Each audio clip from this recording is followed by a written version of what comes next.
Bismillah. Assalamualaikum warahmatullahi wabarakatuh.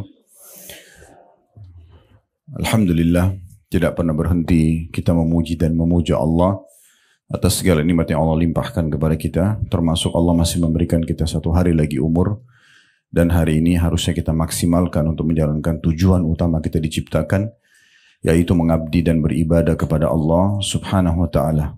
Kalau masa lalu kita berisikan ketaatan-ketaatan kepada Allah, maka hari ini kita tambah tentunya secara kualitas dan juga kuantitasnya. Bagi ibadah yang bisa ditambah kuantitas seperti ibadah-ibadah sunnah.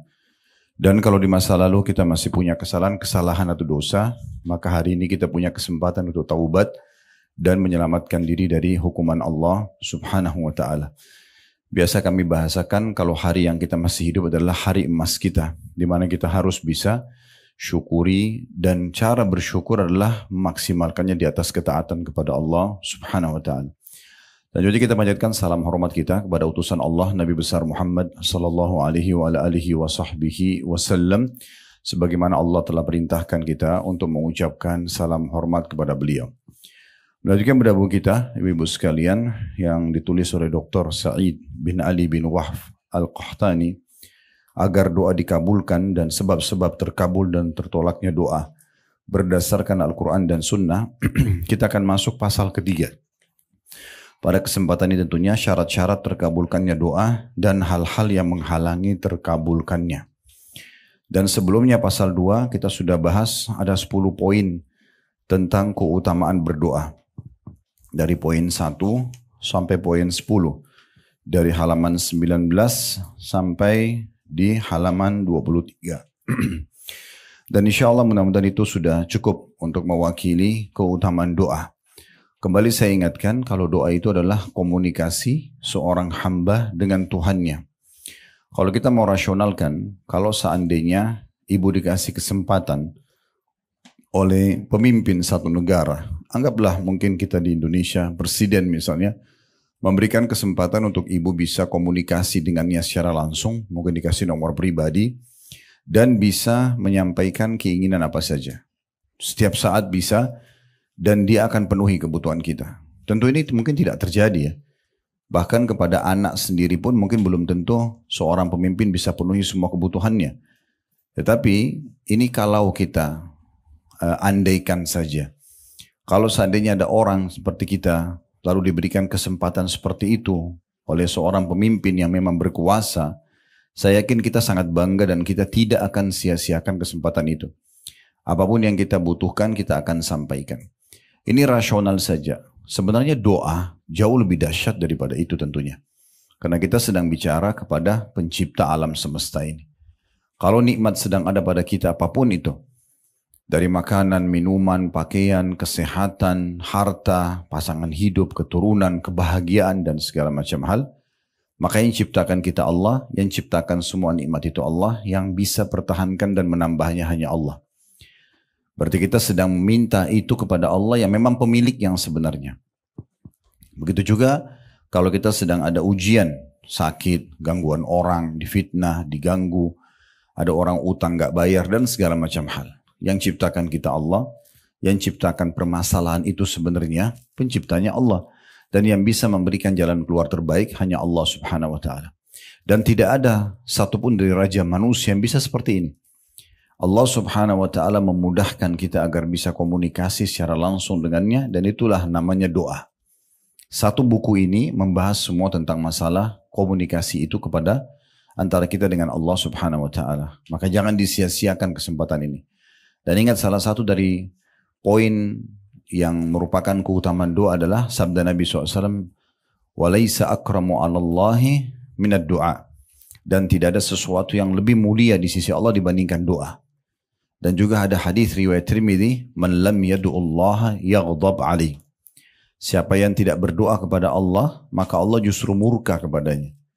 Jadi kalau ada orang di antara kita justru tidak memaksimalkan fasilitas agar dia bisa mohon, merengek, manja dengan Tuhannya, maka Allah marah padanya.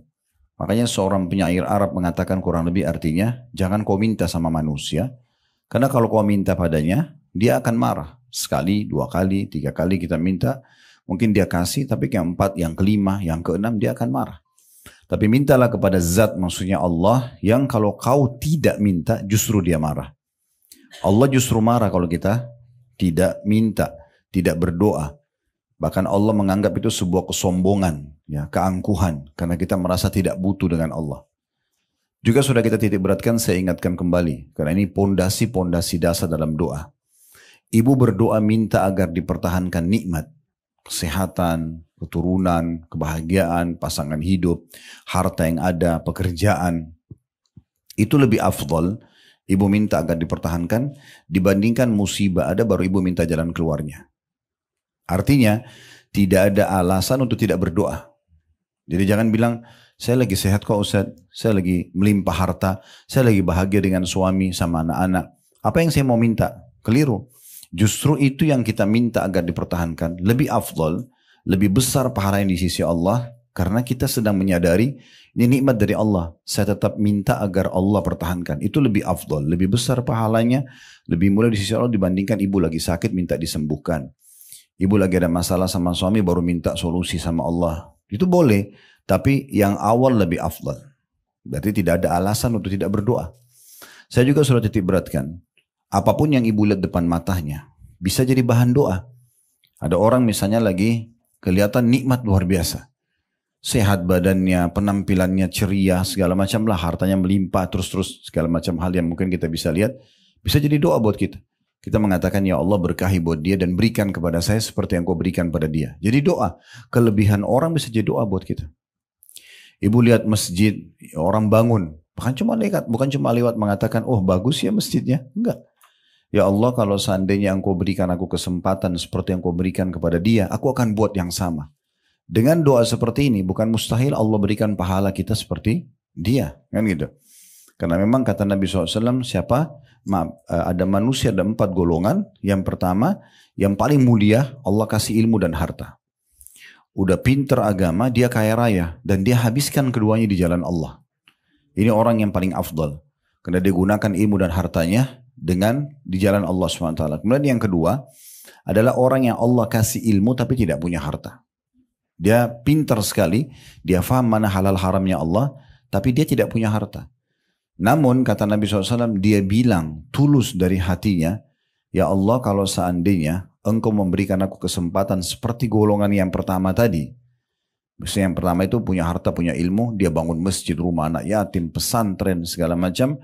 Dan yang kedua ini tidak punya harta, dia nggak bisa bangun pesantren, nggak bisa bangun masjid dan segala macam. Tapi dia dengan niat tulusnya dan ilmunya dia mengatakan, ya Allah, kalau seandainya engkau berikan aku seperti yang kau berikan si fulan, yang golongan pertama saya akan buat yang sama. Kata Nabi SAW, dengan niatnya itu, dengan ketulusannya, Allah akan kasih pahala mereka sama.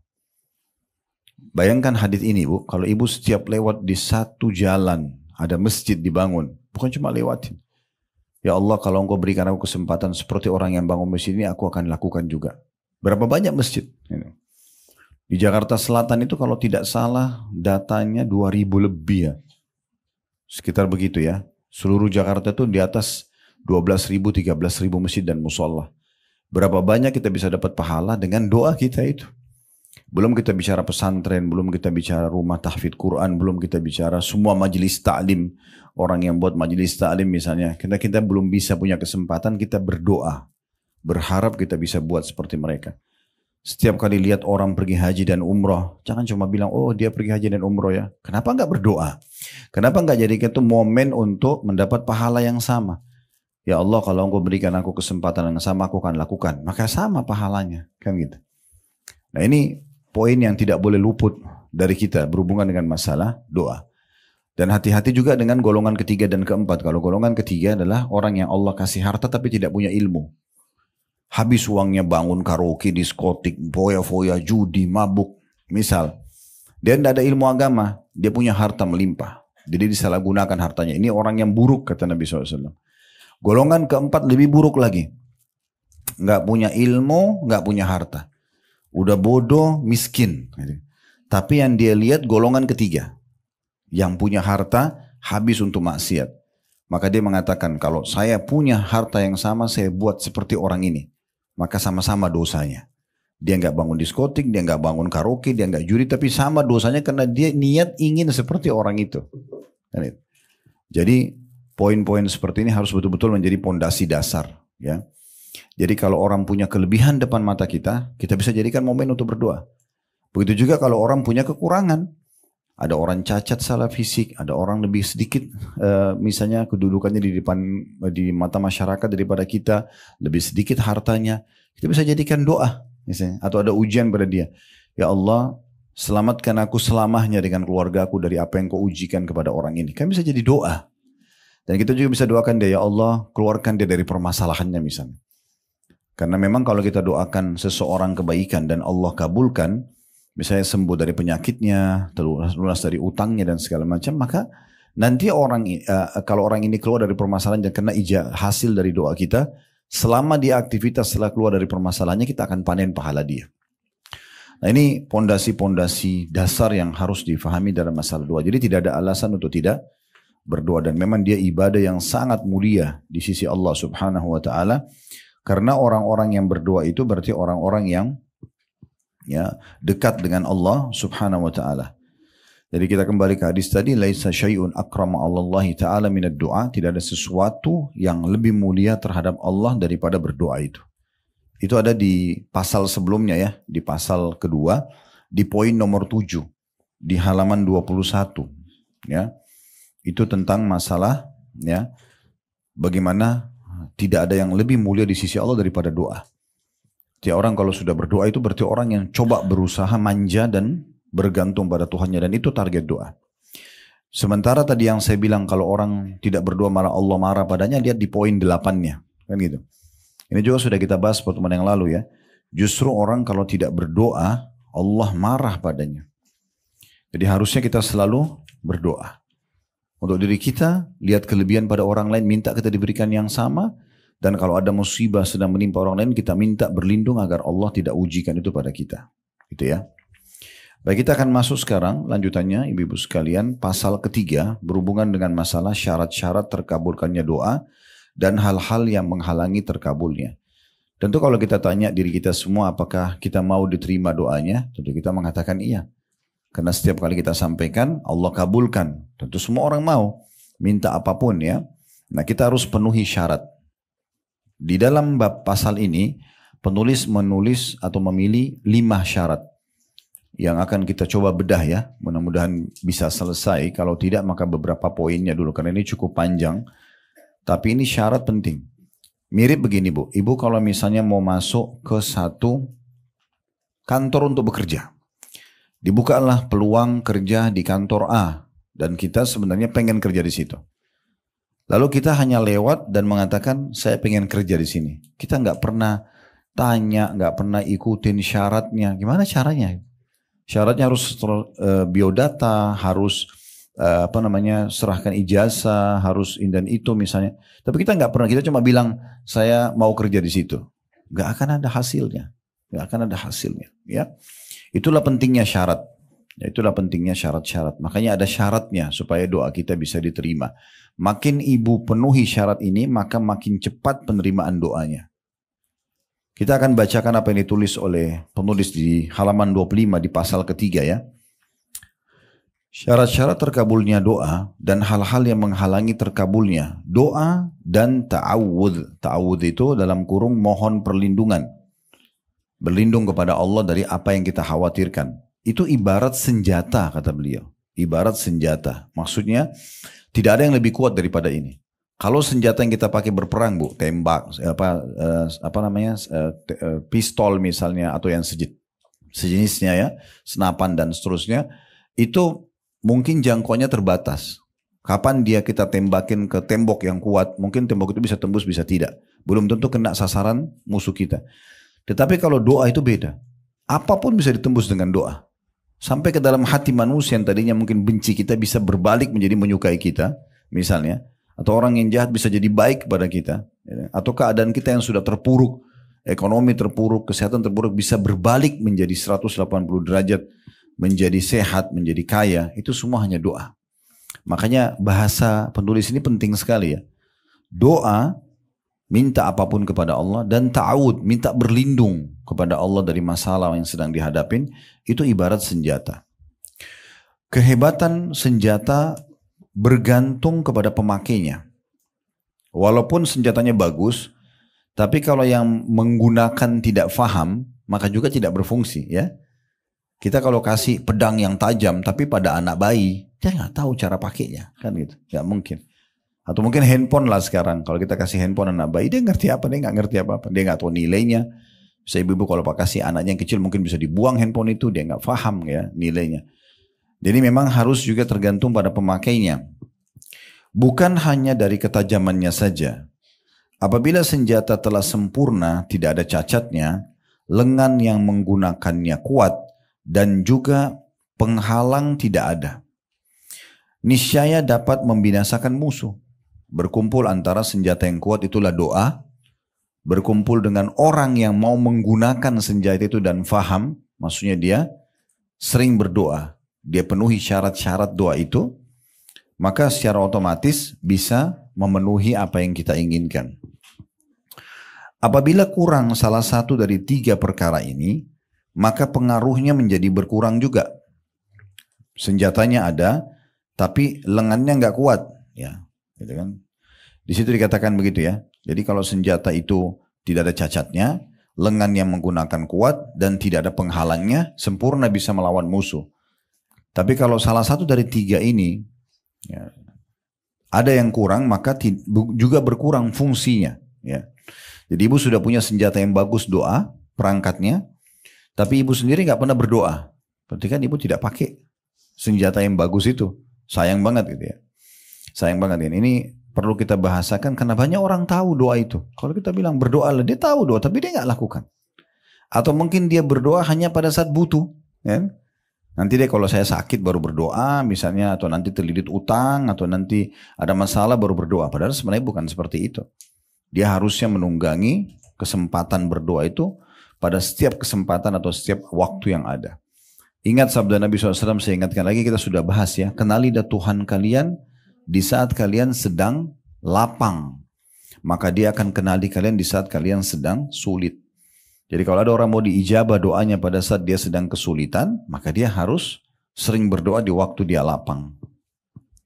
Juga perlu digarisbawahi ya, yang ibu minta tidak boleh bentrok sama sunnatullah ya. Itu juga digarisbawahi. Jangan ibu lihat mukanya seorang ibu yang ini cantik banget, ibu beda lalu ibu bilang ya Allah kasih saya muka seperti dia. Itu nggak bisa. Ya itu kan sistem. Allah sudah buat muka dia begitu, nggak mungkin kembar. Ya. Atau ibu berdoa misalnya minta saya nggak suka malam ya Allah, hilangkan aja malam. Nggak bisa. Malam, siang, pagi itu sudah sistem ya. Ibu ada masalah sama suami, ya Allah hilangkan semua laki-laki. Wah gimana caranya? Nggak mungkin kan gitu. Jadi nggak mungkin, itu bentrok sama sistem kan gitu. Atau ibu bilang ya Allah hilangkan rasa lapar dari saya selamanya, nggak bisa. Ibu kalau nggak makan pasti lapar, itu sistem ya. Atau ya Allah hidupkan saya selamanya, saya nggak usah mati, itu nggak mungkin. Jadi selama tidak bentrok sama sistem yang Allah sudah buat atau sunnatullah itu ya. Lalu dikatakan demikian pula dengan doa. Apabila isi doa tidak baik, atau orang yang berdoa tidak menggabungkan antara hati dan lisannya, atau adanya penghalang bagi terkabulnya doa, maka doa tidak akan berhasil. Jadi maksudnya kalau ibu misalnya, Ustaz saya sudah lama berdoa tapi saya belum lihat hasilnya. Coba ibu lihat dulu nih poin-poinnya. Ya. Ibu sudah penuhi syarat-syarat belum? Syarat-syarat nanti akan kita bahas satu persatu ya. Di pembahasan pertama dari pasal ketiga ini. Masalah syarat-syaratnya gitu ya. Maka itu sudah terpenuhi semua belum? Kalaupun sudah, misalnya terpenuhi, nah sekarang berapa lama ibu sudah berdoa? Kan itu juga ada waktu, ya. Jadi mirip sama dosis obat. Kalau ibu berobat ke dokter, bisa sembuh, tapi minum obatnya 3 hari misalnya, antibiotiknya, atau sampai habis 1 minggu misalnya. Itu kan ada dosisnya.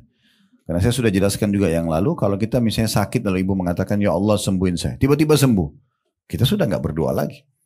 Maka tertundahnya dalam beberapa saat, ya, seperti ibarat dosis obat doa itu akan membuat seorang hamba terus dalam doanya. Saya juga sudah pernah singgung sebuah hadis Nabi SAW, bila Allah mendengar sebuah doa yang indah dari seorang hamba, Dia terus merengek, dia manja sama Tuhannya. Dia meneteskan air mata, dia nggak mau pindah dari sejadah sampai hatinya tenang misalnya, contoh. Dan belum Allah kasih. Kalau Allah dengar doa yang indah itu, Allah sengaja menunda jawaban doa itu. Kenapa? Agar hamba tersebut tetap dalam doanya. 2-3 hari, 1 minggu, 1 bulan dia berdoa. Kalau dia lihat hasil daripada pahalanya, selain diijabahnya apa yang merupakan hajat dia di dunia, maka mungkin dia berharap sepanjang hidup dia berdoa terus. Nah seperti itulah. Pembahasan pertama di sini, dikatakan oleh beliau, berikut saya akan jelaskan kepada Anda syarat-syarat dikabulkan doa dan hal-hal yang dapat menghalangi terkabulkannya. Di pembahasan pertama, jadi ada 2 seakan-akan beliau mau bahas ini ya. Beliau akan bahas tentang syarat-syarat diterimanya doa, kemudian juga mungkin ada nanti tentang penghalang terhadap diijabahnya doa itu. Pembahasan pertama, syarat-syarat terkabulnya doa. Jadi kalau terpenuhi syarat ini, maka umumnya doa itu pasti akan diterima. Syarat secara etimologi atau bahasa adalah tanda dan alamat. Secara terminologi atau istilah ya, ialah apa yang tidak adanya mengharuskan tidak adanya sesuatu. Tetapi adanya tidak mesti menyebabkan adanya sesuatu. Dan tidak pula tidak ada secara zatnya. Maksudnya definisi saja. Intinya ibu kan walaupun tidak disebutkan definisi sudah paham apa itu syarat ya. Tidak mungkin terpenuhi apa yang kita inginkan tanpa penuhi syarat kan begitu. Nah itu sebenarnya poinnya. Terus dikatakan syarat-syarat terpenting bagi tergabulnya doa ada yang pertama ikhlas. Nah, di situ dikatakan syarat pertama. Ini tadi saya bilang ya ada kurang lebih 5 syarat yang saya lihat di sini ditulis oleh penulis ya. Itu dari halaman 26 syarat pertama itu sampai nanti di syarat yang terakhir yang kelima itu di halaman 38 ya. Jadi dari halaman 26 sampai 38 ya 12 lembar gitu ya. 12 bagian bahasan gitu. Saya tidak tahu ini bisa kita selesaikan atau tidak. Tapi kita coba bahas ya. Karena saya sudah bahasakan ibu-ibu sekalian target kita bukan menyelesaikan buku. Target kita adalah memahami isi buku. Karena kalau cuma selesaikan buku 1 kali pertemuan saya bisa bacain selesai gitu kan. Tapi bagaimana kita poin demi poin bisa jelas semuanya. Syarat pertama diterimanya doa dan syarat untuk diterima semua amal. Wajib ini bukan pilihan, ikhlas ya. Dan ikhlas dikatakan yaitu membersihkan doa dan amal dari segala yang mencampurinya dan menjadikannya hanya untuk Allah semata. Yang tiada sekutu baginya, n-nya besar kata ganti Allah, tidak tercampur riya, ingin dipuji oleh orang, tidak pula berbangga-bangga diri. Bahasa Arabnya sum'ah. Saya sudah sekian tahun berdoa, saya sudah bangun sekian banyak masjid, nah gitu ya. Bukan mengharap materi yang bakal sirna dan bukan pula karena berpura-pura berdoa. Melainkan mengharap pahala dari Allah dan takut kepada azabnya serta mengharapkan keridoannya. Ini 1 paragraf kurang lebih definisi sekaligus penjelasan tentang apa itu ikhlas. Ya. Saya ulangi lagi diperhatikan. Ikhlas itu yaitu membersihkan doa dan amal dari segala yang mencampurinya. Dan menjadikannya hanya untuk Allah semata. Yang tiada sekutu baginya. Tidak bercampur riya. Tidak pula berbangga-bangga diri dengan ibadah atau doa itu. Bukan mengharapkan materi yang bakal sirna. Jadi berdoa supaya dibayar orang gitu ya. Karena banyak orang begitu datang berdoa supaya dapat duit, dapat makanan misalnya. Dan bukan pula karena berpura-pura saja. Karena orang lagi diat atau depan kamera, jadi angkat tangan berdoa ya. Seperti biasa dekat Ka'bah itu banyak orang gitu ya. Angkat tangan seakan-akan berdoa lalu difoto sama temannya. Dan depan orang semua lagi. Saya nggak tahu apa maksudnya. Kita mau jabarkan bukan riya. Dari mana gitu. Ya. Karena dia sudah angkat tangan tidak lagi berdoa. Pura-pura gitu. Melainkan dia betul-betul tidak ada semua itu mengharapkan pahala saja dari Allah. Dan juga dia takut kepada siksa Allah kalau tidak berdoa ya. Dan juga mengharapkan keridoannya. Sesungguhnya Allah telah memerintahkan ikhlas dalam Al-Quran. Salah satu ayatnya atau dimulai dari ayat surah Al-A'raf ayat 29. Qul amara rabbi bil qist wa aqimu wujuhakum 'inda kulli masjidin wad'uuhu mukhlishina lahud-din kama bada'akum ta'udun. Katakanlah, Robku menyuruh menegakkan keadilan. Dan katakan pula, hai Muhammad, luruskanlah muka atau dirimu di setiap sholat dan sembahlah Allah dengan mengikhlaskan ketaatanmu kepadanya. Sebagaimana dia-nya besar kata ganti Allah, telah menciptakan kamu pada permulaan, demikian pula kamu akan dikembalikan atau kembali kepadanya. Saksi bahasan kita adalah, dan sembahlah Allah. Makna sembah semua ibadah. Ya, doa, sholat, puasa, sedekah, bakti orang tua, jihad, apa saja, majelis ilmu, semua harus ikhlas karena Allah subhanahu wa ta'ala, baru mendatangkan keberkahan dan mendapatkan keutamaannya.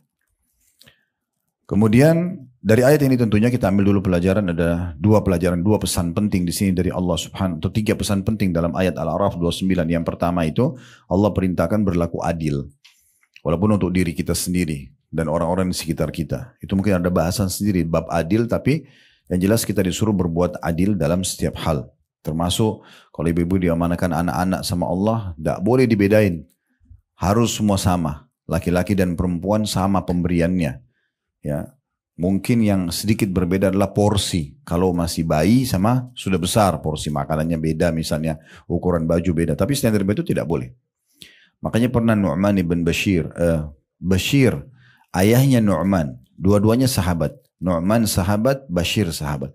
Kebetulan Bashir ini punya anak beberapa orang, Bu, dan dia melihat di antara semua anaknya yang paling bakti namanya Nu'man.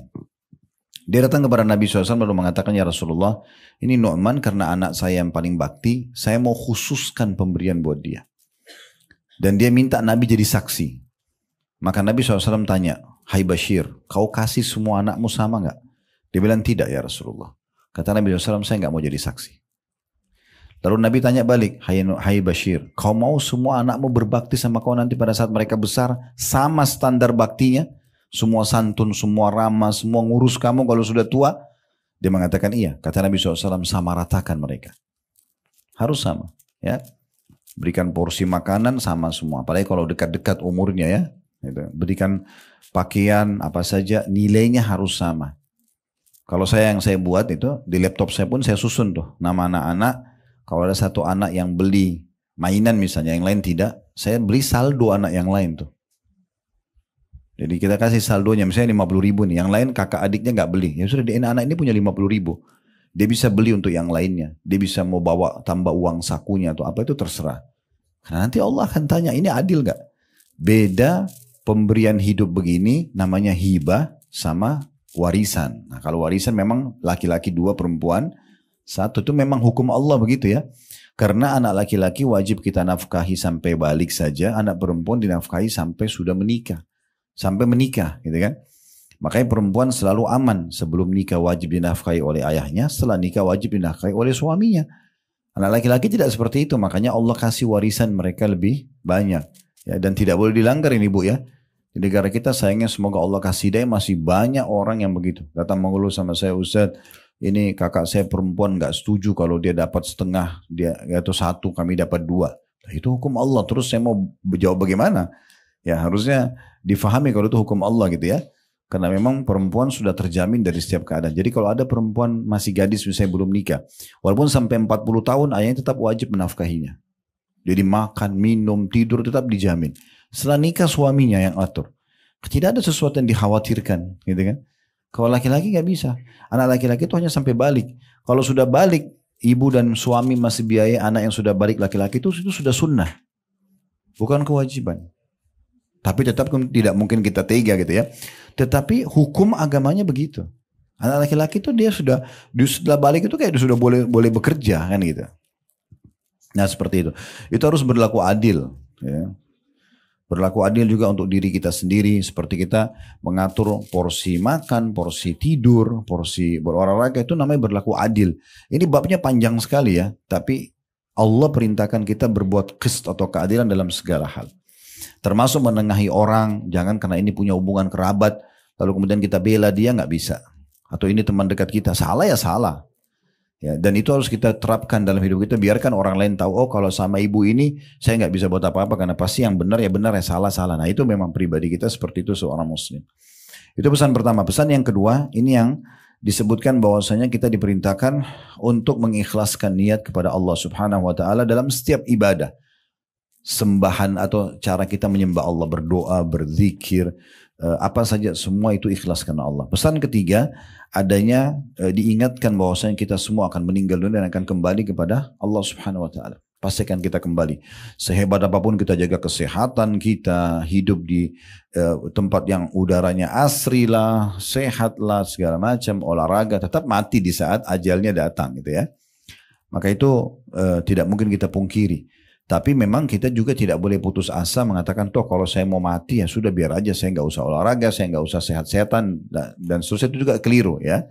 Jadi kita memaksimalkan hidup kita dengan hal-hal yang baik karena juga akan ada penilaian yang baik. Kenapa jenazah itu kalau mati tetap dimandikan, toh sebentar lagi dimasukkan di kuburan dan dimakan oleh tanah?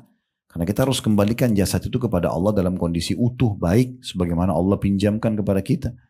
Tetap disampoin, pakai sabun, pakai kain kafan yang bersih. Padahal sebentar lagi masuk tanah dimakan sama belatung tanah. Dan kata Nabi SAW, semua jasad kalian akan dimakan oleh tanah kecuali tulang ekor kalian yang darinya nanti Allah akan bangkitkan kalian pada hari kiamat. Tapi yang jadi saksi bahasan tetap dibersihkan jenazah itu. Nah, begitu juga kita masa hidup kan. Kita Allah berikan rasa gerah. Gak nyaman rasanya kalau gerah. Tapi kalau kita mandi segar. Supaya kita jaga badan itu. Kita kalau nggak sikat gigi nggak percaya diri ngomong sama orang. Tapi kalau sikat gigi bersih rapi kita jadi percaya diri. Semua kita lebih suka wangi, penataan yang rapi. Dan kita tidak suka justru yang berantakan, bau yang tidak sedap. Orang semua manusia tidak suka. Itu Allah buat fitrah. Supaya kita memang melalui hidup kita dengan hal-hal yang baik-baik. Hidup ataupun meninggal dimaksimalkan. Jangan karena mau mati juga tuh hanya tidak merawat diri. Bukan seperti itu juga ya. Itu yang dimaksudkan. Kemudian firman Allah yang selanjutnya, ini dalil yang kedua tentang masalah ikhlas, surah Ghafir ayat 14, nama lainnya surah Mu'min. Nah, surah nomor 40 dalam Al-Quran ini ya. Kalau Al-A'raf tadi itu ada surah nomor 7.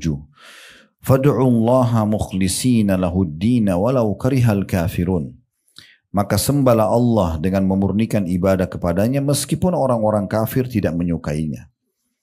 Di sini ada satu pesan dari ayat ini adalah bagaimana kita disuruh ikhlas kepada Allah Subhanahu wa taala, tulus. Walaupun orang kafir tidak suka bisa memiliki dua makna. Makna yang pertama dia tidak suka karena itu adalah pondasi agama kalian, disuruh ikhlas. Ya. Kalau mereka tidak kenal namanya ikhlas, mereka pokoknya minta bantu orang harus ada imbalannya, gitu ya. Islam tidak mengajarkan itu, Bu ya. Jangan sampai ibu berprinsip seperti itu. Artinya setiap ada orang yang akan berkenalan sama ibu langsung berpikir, saya dapat apa secara duniawi dari orang ini? Kaya nggak? Dapat jabatan nggak? Dapat ini? Itu nggak bisa dalam Islam, nggak ada. Kita disuruh berteman sama semua orang, mau kaya mau miskin, ya, semua kita berteman sama mereka. Selama mereka adalah orang-orang yang beriman yang bisa menambah iman kita, kenapa kita tidak berbaur sama mereka? Yang dilarang hanya bergaul sama orang-orang fasik, orang munafik, ya. Fasik itu ahli maksiat, hidupnya semua penuh dengan pelanggaran agama. Jangan kita terpengaruh nanti. Dia ke neraka, kita ke neraka. Dia dihukum, kita dihukum kan gitu. Tapi selama tidak kita berteman sama semua orang. Dan memang Islam menyuruh mendahulukan untuk mencari pahala dibandingkan urusan dunia. Berteman sama orang bagaimana kita bermanfaat bagi dia. Bagaimana kita bisa menjadikan teman kita, lingkungan kita, pasangan kita, anak-anak kita. Segala macam ini adalah sumber pahala buat kita. Gitu kan? Bukan bagaimana saya bisa meraih keuntungan dari dia. Nah itu poin yang harus kita garis bawahi. Nah itu perbedaan kita sama orang-orang kafir. Mereka suka itu sebagai pondasi agama kalian atau tidak suka nggak usah peduli. Ya. Atau kalau mereka hidupnya selalu menghubungkan antara apa yang mereka lakukan buat orang lain harus ada unsur timbal baliknya, dibayar dengan duit dulu gitu kan. Maka itu berarti juga sifat orang kafir. Orang muslim tidak seperti itu. Kita dibalas, misalnya ibu kirim makanan ke tetangga. Dibalas lagi makan atau tidak bagi kita nggak penting. Karena bagi saya sudah memberi, saya sudah sedekah. Kok dia kasih juga ya alhamdulillah. Gak usah bilang ini tetangga nggak tahu diri ini ya. Saya sudah kirim makanan, masa kembali piring kosong. Nah, berarti ibu nggak ikhlas. Ya, berharap ada unsur timbal balik. Kirim baju harus ada baju juga. Kan? Atau itu nggak dalam Islam nggak ada itu. Kita dahulukan gimana dicatat pahala oleh Allah SWT. Kalau orang kasih kita tidak ada masalah tanpa kita minta ya. Karena membuka pintu mengemis minta-minta haram dalam Islam. Haram nggak boleh. masuk dalam kategori dosa besar, Bu. Bahkan dalam hadis yang sahih dijelaskan Nabi SAW melarang umatnya meminta-minta kalau masih bisa makan sehari sekali.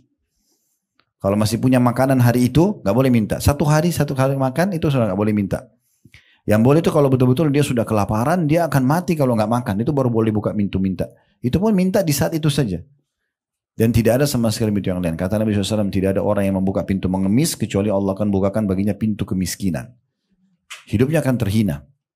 Makanya sebagian ulama salaf mengatakan, jangan buka pintu-pintu minta atau mengemis itu, karena dia akan mendatangkan kehinaan pada diri orang tersebut. Sekarang atau jangka panjang, gitu kan. Misal kita minta nih sekarang sama orang. Satu waktu anggaplah ekonomi kita jadi baik. Kita ketemu sama orang tersebut. Mungkin kita lebih baik sekarang dari dia. Tapi kan ada kenangan dulu kita pernah minta. Kan begitu ya. Jadi lebih baik kita mulia. Dan Islam mengajarkan kepada kita kalau mau sesuatu ada jasa yang kita berikan. Kerja, ambil hasilnya. Itu gak ada masalah. Tapi kalau mengemis ya. Ada orang subhanallah ini jadi penyakit secara jiwa. Sudah mampu pun datang ke rumah temannya selalu lihat barang apa. Bagus buat saya ya. Langsung main ambil. Ini gimana? Kan orang belum tentu punya lagi kan gitu. Tapi mungkin karena dia tidak enak dikasih. Untuk apa buka pintu itu? Kenapa menghinakan diri kita? Pengen beli kan selesai. Mau gratis terus. Gimana? Akhirnya rumahnya penuh dengan barang orang itu. Ya. Saya nggak nyinggung siapapun ya. Kalau ada yang merasa di sini, alhamdulillah, berarti tinggal memperbaikin gitu ya. Karena tujuan majelis ilmu memang untuk itu, ya. Baik, itu makna daripada orang kafir suka atau tidak suka. Dia tidak suka karena itu pondasi agama kalian, atau dia tidak suka karena memang cara mereka hidup begitu. Orang kafir itu selalu kalau beri mesti ada unsur timbal balik kayak pemikiran kapitalis apa segala itu harus ada unsur timbal baliknya. Kalau kita nggak ada seperti itu, ya. Kemudian dalil yang ketiga, ayat yang ketiga diangkat oleh penulis ini adalah surah Az-Zumar ayat 3 ya. Yang bunyinya ala lillahid dinul khalis walladzina ittakhadhu min dunihi awliya'a ma na'buduhum illa liyuqarribuna ila Allahi zulfa innallaha yahkumu bainahum fima hum fihi yakhtalifun. Innallaha la yahdi man huwa kadzibun kafar. Ingatlah kata Allah, makna ingat pelajarilah ya. Hanya kepunyaan Allah lah agama yang bersih, maksudnya dari kesyirikan. Kalau mau jadi seorang muslim tidak boleh ada ya mempartnerkan Allah dengan makhluknya.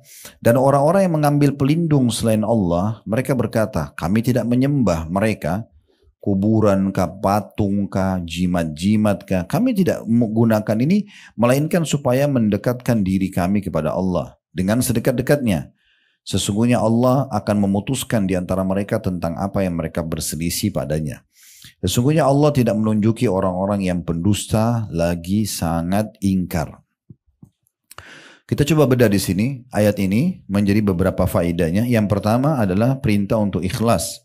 Ingatlah hanya kepunyaan Allah lah agama yang bersih. Tidak boleh ada partisipasi, dipartnerkan dengan makhluk ya. Karena riya itu kan ibu sholat. Riya, maksudnya apa? Dia sholat karena Allah, tapi diikuti dengan pengen dipuji oleh orang. Itu kan berarti mempartnerkan Allah dengan makhluk, namanya syirik. Itulah menyekutukan Allah, itu Allah nggak mau. Allah mau dia murni sendiri. Ibu dilihat orang, tidak dilihat orang, tetap ibadah. Itu ikhlas namanya. Orang lihat tidak lihat, tetap berdoa, tetap sedekah, tetap pokoknya kerjalah ngaji dan segala macam, gitu ya. Jadi Allah melarang. Ini faedah pertama dari surah Az-Zumar ayat 3 ini. Kita disuruh ikhlas. Kemudian potongan yang kedua. Sesungguhnya adanya ancaman bagi orang-orang yang menyekutukan Allah dengan sesuatu. Ya. Dan kebanyakan mereka menganggap apa yang mereka lakukan dari sekutu-sekutu itu adalah perbuatan yang baik. Kayak orang pakai jimat, ya mungkin ada perempuan karena mau cantik pakai susuk atau apa itu semua, atau mau supaya laris usahanya pakai pelaris. Semua ini nggak diperlukan. Kita nggak pernah punya pilihan untuk membentuk alis kita, bibir kita, hidung kita, telinga, rambut. Kita nggak pernah pilih, lahir begitu. Berarti Allah pencipta sudah pilihkan yang terbaik. Ibu nggak usah khawatir. Allah datangkan nanti orang yang suka itu. Iya. Jadi nggak perlu khawatir. Nggak usah ikuti mukanya dia atau mukanya ini, kan gitu. Saya pernah lihat cuplikan di negara kita ada orang laki-laki, tangannya puntung, dua-dua kakinya puntung. Ada istrinya, ada anaknya. Kuasa Allah. Allah datangkan jodohnya. Cuma kadang-kadang kita yang rewel. Datang ini, terlalu pendek. Datang ini, terlalu gemuk. Datang ini, terlalu hitam. Tidak mau. Ini datang sinyal Allah nolak terus. Istikharah saja. Kalau hati tenang, bismillah, kita tidak tahu mana yang baik gitu ya. Ada seorang wanita sangat cantik di Madinah. Terkenal sangat solehah dari keluarga baik-baik. Nabi punya seorang sahabat namanya Julaibib. Pernah dengar nama ini? Julaibib ini terkenal di masa Nabi itu dengan orang yang buruk rupa. Jelek orangnya secara fisik gitu ya. Begitu disebutkan dalam hadis. Terus Nabi lihat Julaibib ini orangnya tampangnya buruk ya, jelek, tambah badannya kecil, kurus. Nabi datang ketemu dia, lalu Nabi mengatakan, "Hai Julaibib, kenapa kau tidak nikah?" Dia bilang, dia tahu diri, dia mengatakan, "Ya Rasulullah, siapa yang mau sama saya nih?" Dia tahu diri, dia bilang, "Siapa yang mau?" Kata Nabi, "Saya akan coba nikahkan kamu." Nabi pilih salah satu rumah orang Ansar yang ada perempuan cantik ini. Tapi dia terkenal keimanannya, sangat kuat imannya perempuan. Lalu Nabi SAW ucapin salam, disambut sama pemilik rumah. Nabi bilang, orang-orang Arab tuh biasanya kalau mau melamar dia bilang, "Kami punya hajat pada kalian." Kata-kata hajat ini berarti mau melamar gitu. Nabi bilang, "Kami punya hajat dengan kalian." Ini tuan rumahnya kira Nabi yang mau melamar. "Oh, selamat datang ya Rasulullah," sambut. Nabi bilang, "Bukan buat saya, buat Julaibib ini." Terus orang tuanya perempuan ini bilang, "Sebentar, kalau untuk Julaibib kami tanya dulu anaknya." Begitu kalau ibu baca kisahnya itu ya. Kami tanya dulu anaknya mau nggak ini. Karena Julaibib dikenal memang buruk rupa gitu ya. Maka pas waktu ayah ibunya ini nyambut Nabi, rupanya si anak gadis ini dengar dari dalam. Langsung dia mengatakan, "Wahai ayah dan ibu, apakah Anda berdua akan menolak lamarannya Rasulullah?" Ini yang lamarin Nabi nih. Bukan orang biasa. Gak mungkin dia sembarangan datangin orang. Maka karena itu lamaran Rasulullah, nikahkan saya sama Julaibib. Ya. Akhirnya menikah. Baru berapa hari menikah, terjadi perang. Dan Julaibib ikut berperang, mati syahid. Dan waktu Nabi ketemukan jenazahnya Julaibib, itu digendong oleh Nabi. Di sebelahnya Julaibib ada 7 orang kafir yang dibunuh sama dia. Dia mati syahid dan dia juga membunuh orang kafir. Dan dengan itu istrinya ini dapat syafaatnya, kan masuk surga. Allah balas dengan begitu. Nah seperti itu gambarannya. Tapi itu cuma sebagai contoh saja gitu ya. Jadi sebenarnya orang tidak butuh untuk pakai hal-hal yang membuat dia menyekutukan Allah nanti ya. Karena di Indonesia ini dukun-dukun, karena dia tahu kita mayoritas muslim, mereka pakai kedok ya. Penampilannya seperti ustadz, seperti kiai, waduh, padahal dukun ya. Ini hati-hati sekali. Jadi kalau mau suami suka, pakai alam manusia aja ya. Nggak usah lintas alam. Bawa foto ke dukun buat lintas, datangkan jin lintas alam supaya suami suka. Untuk apa? Tatapan mata yang syahdu, ucapan yang santun, jaman tangan yang ramah, tulus dari hati, selesai. Manusia suka. Itu saja kok cara manusia. Untuk apa pakai cara yang lain, mantra-mantra segala macam, makanannya, minumannya, pakaiannya, omong kosong semua ini ya. Kesyirikan kepada Allah, nggak boleh. Nggak boleh, itu diantaranya. Jadi nggak boleh. Kemudian selanjutnya, yang ketiga yang bisa diambil adalah bagaimana Allah Subhanahu wa taala memastikan kalau Allah akan menghakimi orang-orang yang berbuat kesalahan seperti ini, dan juga Allah tidak akan pernah memberikan petunjuk bagi orang-orang yang dusta dan sangat ingkar. Ya. Selanjutnya ayat yang keempat, saksi bahasan sudah jelas tadi di poin kedua ya, atau di poin pertamanya dalam surah Az-Zumar ini tentang Allah suruh kita ikhlas. Kemudian selanjutnya surah Al-Bayyinah ayat 5, Allah Subhanahu wa taala berfirman, "Wa ma umiru illa liya'budullaha mukhlishina lahud-din hunafa'a wa yuqimus salata wa yu'tuz zakah wa dzalika dinul qayyimah." Padahal mereka tidak disuruh kecuali supaya menyembah Allah dengan memurnikan ketaatan kepadanya dalam menjalankan agama yang lurus, dan supaya mereka mendirikan sholat dan menunaikan zakat, dan yang demikian itu adalah agama yang lurus. Saksi bahasan kita di sini adalah ada 2. Yang pertama, perintah menyembah Allah dengan memurnikan ketaatan kepadanya. Maksudnya tidak ada unsur manusia, tidak ingin dipuji oleh manusia segala macam. Memberi memang karena Allah, sujud dan ruku'un karena Allah, berdoa karena Allah, baca Quran karena Allah, semua karena Allah. Dia tidak ingin pujian manusia. Ya. Dan perlu saya tambahkan poin di sini, ibu kalau lihat ada temannya ahli ibadah, keluarganya suka ibadah, jangan dipuji depannya ya.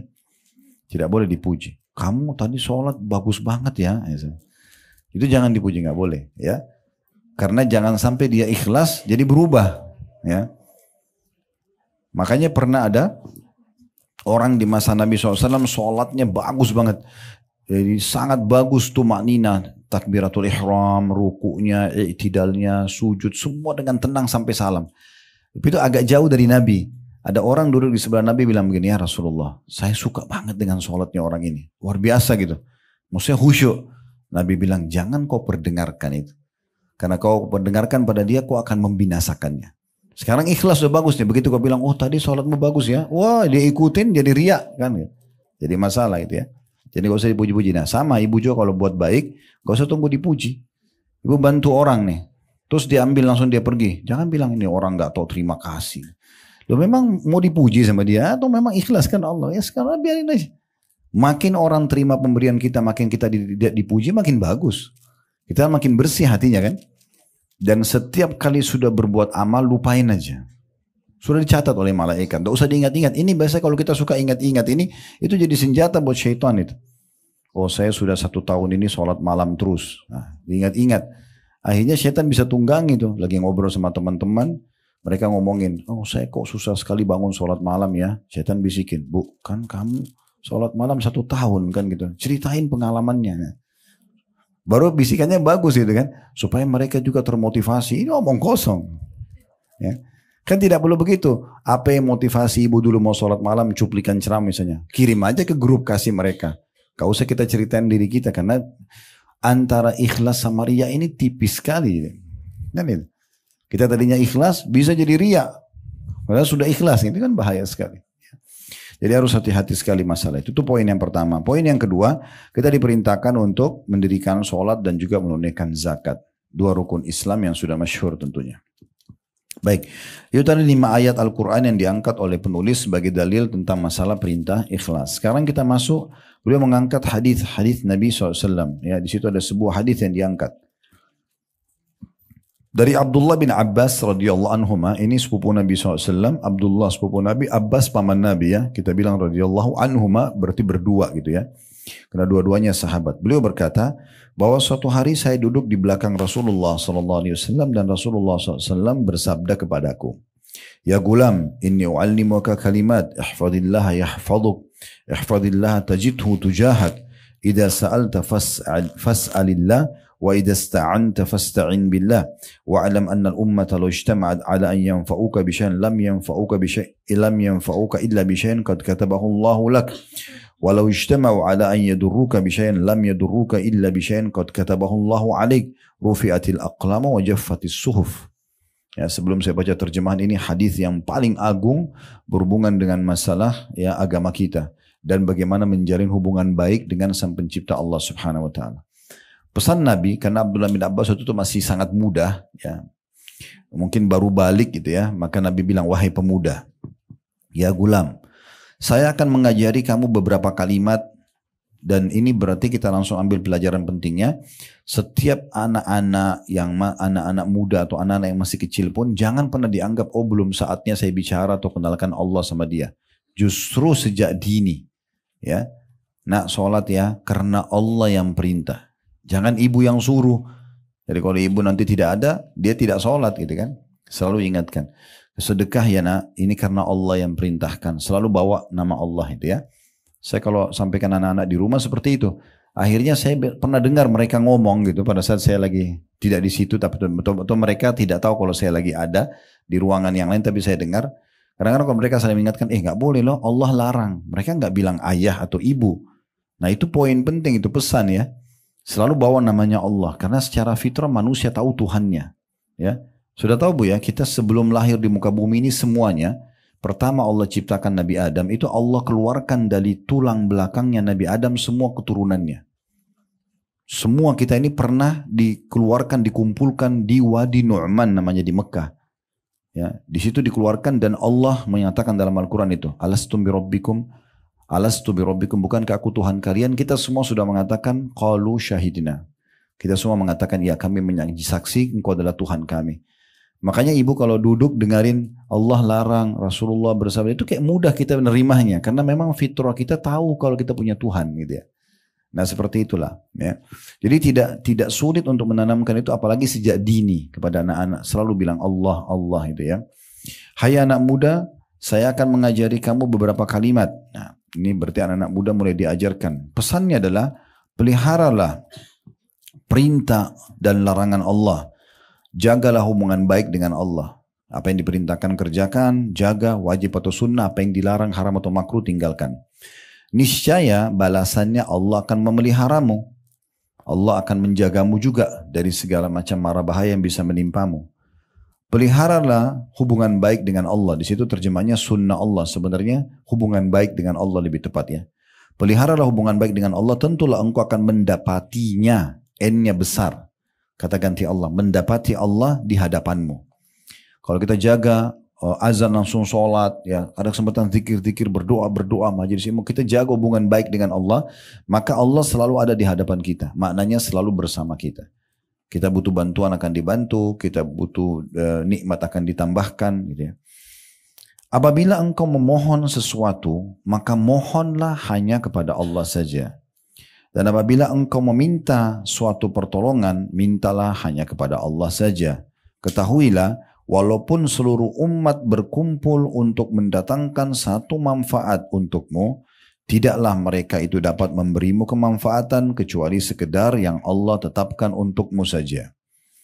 Dan jika mereka berkumpul untuk mendatangkan suatu kemudaratan atau bahaya untukmu, maka tidak juga mereka itu sanggup memudaratkanmu, melainkan hanya sekedar yang Allah telah tetapkan terhadapmu. Qalam atau pena yang dipakai untuk tulis takdir telah diangkat dan segala lembaran tulisan telah kering tintanya. Hadis ini diriwayatkan oleh Tirmidzi. Hadis ini banyak sekali pelajaran ya. Jadi yang pertama tadi sudah kita sebutkan, saya ingatkan kembali pentingnya menanamkan nama Allah dan menyebut Allah itu di depan anak-anak muda, anak-anak kita ya.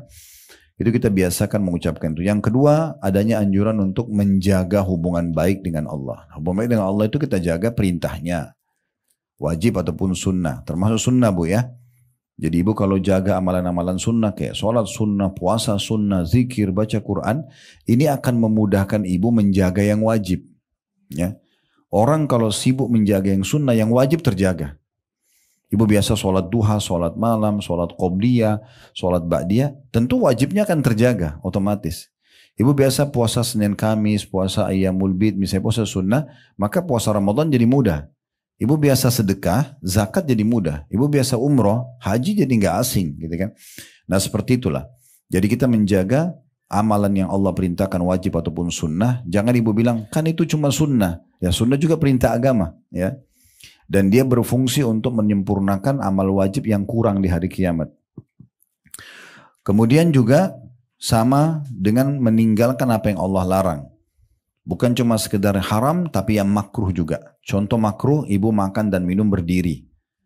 Ya, makruh itu artinya kalau dikerjakan tidak berdosa, ditinggalkan berpahala. Apa susahnya ibu dari kursi duduk? Walaupun ibu minum berdiri boleh saja. Karena hukumnya makruh, tidak berdosa. Tapi kalau ibu duduk dapat pahala. Hausnya hilang dapat pahala. Kenapa nggak dilakukan? Kan gitu contohnya. Jadi jangan sampai karena makruh lalu kita mengatakan tidak masalah. Enggak, itu juga termasuk larangan. Ya. Jadi meninggalkan yang haram juga yang makruh. Itu maknanya peliharalah ya hubungan baik dengan Allah dalam kurung perintah dan larangannya. Itu pelajaran yang kedua. Niscaya Allah akan memeliharamu. Ya, pasti kau akan dapat Allah ya selalu menjagamu. Kemudian juga peliharalah hubungan baik dengan Allah, tentulah engkau akan mendapatinya di hadapanmu. Ini masih berhubungan dengan faedah yang kedua tadi. Menjalin hubungan baik dengan Allah akan mendatangkan Allah pelihara kita, Allah selamatkan dari mara bahaya gitu ya. Pelajaran yang ketiga, ini dalam sekali ya, yaitu kalau seandainya ada satu umatnya kayak manusia semuanya, ingin memberikan kepada ibu manfaat, mereka ingin memberikan kepada ibu sesuatu, Nabi SAW bilang, manfaat yang sampai kepadamu itu hanya yang sudah Allah takdirkan. Jadi bukan karena mereka, tapi karena Allah takdirkan, maka sampailah kepadamu. Dan kalau seandainya mereka mau membahayakanmu, mau datangkan musibah, ada orang yang mau mengganggu kita, bukan satu orang, satu negeri. Tidak akan menimpahmu kecuali yang sudah Allah catatkan untukmu. Memang takdirnya kita harus sakit di saat itu, kita harus tabrakan di saat itu, memang begitu. Jadi bukan karena orang-orang, itu cuma sebab saja. Itu cuma sebab. Berarti memang semua bersumber dari Allah Subhanahu wa Ta'ala. Kita tidak perlu jauh-jauh untuk mencari sebabnya gitu ya. Itu poin yang ketiga. Dan poin yang keempat, sesungguhnya semua takdir sudah dicatat dan semua sudah kering. Artinya di Lauhil Mahfuz sebelum kita diciptakan, ibu-ibu sekalian, semua sudah dicatat. Ini yang kita kumpul hari ini, belajar di sini, ini sudah tercatat di Lauhil Mahfuz. Kita mungkin tahun lalu, bulan lalu tidak tahu kalau kita mau ketemu di sini misalnya. Tapi ini sudah dicatat sama Allah. Allah tahu besok ini kita mau makan apa, kita akan pakai baju apa. Sampai kita mati, Allah sudah catat di Lauhil Mahfuz dengan keluasan ilmu Allah. Itulah namanya takdir. Allah tidak paksakan. Ya, ada sistem yang Allah buat, memang kita nggak bisa ikut campur. Pergantian siang malam, ya, kita lahir dari rahim ibu siapa, kita meninggal kapan, itu nggak bisa kita campur. Tapi ada namanya af'al ibad. Sikap dan perbuatan yang kita lakukan dalam keseharian. Ibu hari ini semua yang pakai baju ini, pilih baju ini, itu kan pilihan kita. Ibu di lemari mungkin banyak pilihan bajunya, tapi ibu pilih baju ini, itu kan berarti pilihan kita. Tadi mungkin waktu makan siang, ibu pilih makan, ada pilihannya, ibu pilih makanan yang B, bukan yang A misalnya, itu pilihan. Ini Allah sudah tahu semua apa yang kita mau pilih dan dicatat di Lauhil Mahfuz. Jadi Allah itu nggak paksa kita. Di antaranya jodoh ya. Jodoh itu pilihan hamba. Makanya ibu kalau punya pilihan mau nikah sama A, B, C, ibu pilih C, itu kan pilihan ibu. Jangan bilang, oh ini Allah jodohin sama saya. Nah ibu yang pilih gimana? Kan itu. Ibu kan mesti punya opsi lain. Mirip dengan pilih baju, mirip dengan pilih pekerjaan, mirip dengan pilih berteman, sama itu. Kan itu. Itu juga sama. Tapi kalau kita pilih si fulan sebagai pasangan kita pilih makanan ini sebagai makanan kita hari ini, itu Allah sudah tahu dicatat di Lauhil Mahfuz. Itu tidak akan pernah berubah. Tidak akan pernah berubah. Itu yang dimaksud dengan di sini. Pena yang mencatat takdir itu sudah diangkat dan yang ditulis itu sudah kering tintanya, nggak bisa berubah lagi. Itu makna daripada penutupan hadis di sini. Kemudian dikatakan memohon kepada Allah berarti berdoa kepadanya dan mengharapkannya, sebagaimana firman Allah Subhanahu wa taala, was'alullaha min fadlih innallaha kana bikulli syai'in alima. Dan mohonlah kepada Allah sebagian dari karunia-Nya. Sesungguhnya Allah itu maha mengetahui segala sesuatunya. Jadi maksudnya minta apa saja dari Allah. Jangan ibu minta kepada Allah, Bu, apa yang ibu anggap besar saja. Misalnya nanti kalau sudah nggak sembuh, sudah 30 dokter dikonsultasi nggak sembuh, baru sholat malam. Ya.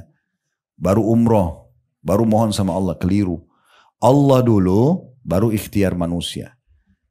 Perhatikan kita disuruh berdoa kapan? Sebelum memulai aktivitas. Berdoa sebelum makan, berdoa sebelum tidur, berdoa sebelum keluar rumah. Itu kan doa sebelum. Nah itu yang kita lakukan. Jadi sebelum berobat berdoa dulu, libatkan Allah. Nanti Allah mudahkan dokter yang cocok, resep yang cocok. Makanya resep dokter itu cuma tertulis semoga lekas sembuh. Gak ada Anda pasti sembuh, itu gak ada. Ya. Jadi yang sembuhin kita itu Allah, sebabnya mereka saja. Kalau Allah nggak mau sembuh, nggak akan sembuh. Biar kita konsul sama dokter terbaik pun nggak akan sembuh. Kan begitu poinnya.